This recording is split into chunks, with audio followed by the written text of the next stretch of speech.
সুপিয়া খাতুন পরিবারের সকল সদস্যদের স্বাগত জানিয়ে আজকের ভিডিও শুরু করলাম। আজ আবার একটি ছাদ বাগানের ব্লগ নিয়ে হাজির হলাম।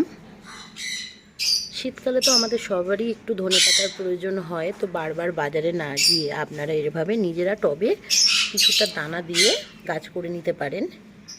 যখনই প্রয়োজন হবে নিজেদের বাগান থেকে কয়েকটা পাতা নিয়ে নিলেই রান্না হয়ে যাবে। এখানে আমি কতগুলো নতুন টমেটো গাছ বসিয়েছি, আর সেই গাছগুলোতে ফুল ভরে গেছে। চলে যাব লঙ্কা গাছে।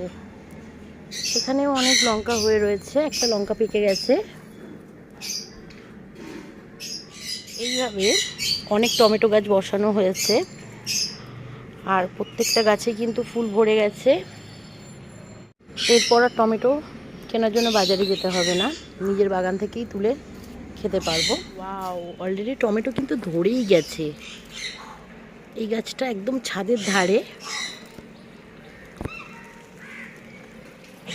প্রত্যেকটা ডালে ডালে টমেটো হয়েছে। এই টমেটোগুলো খাওয়ার জন্য আর 1 মাস অপেক্ষা করলেই হয়ে যাবে, পুরো রেডি হয়ে যাবে। আর বেশ কয়েকটা পেয়ারা গাছ নতুন করে বসানো হয়েছে, পেয়ারা গাছের চারা এগুলো।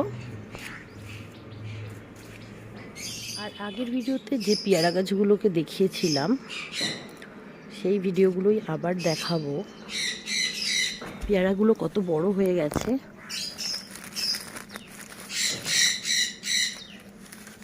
শীতকালে হালকা মিষ্টি রোদ্দুর, আর তার সাথে কাসুন্দি দিয়ে একদম মাখা মাখা পেয়ারা, একদম আড্ডা কিন্তু জমে যাবে। পেয়ারা মাখা খেতে আপনাদের কেমন লাগে কমেন্ট করে নিশ্চয়ই জানাবেন।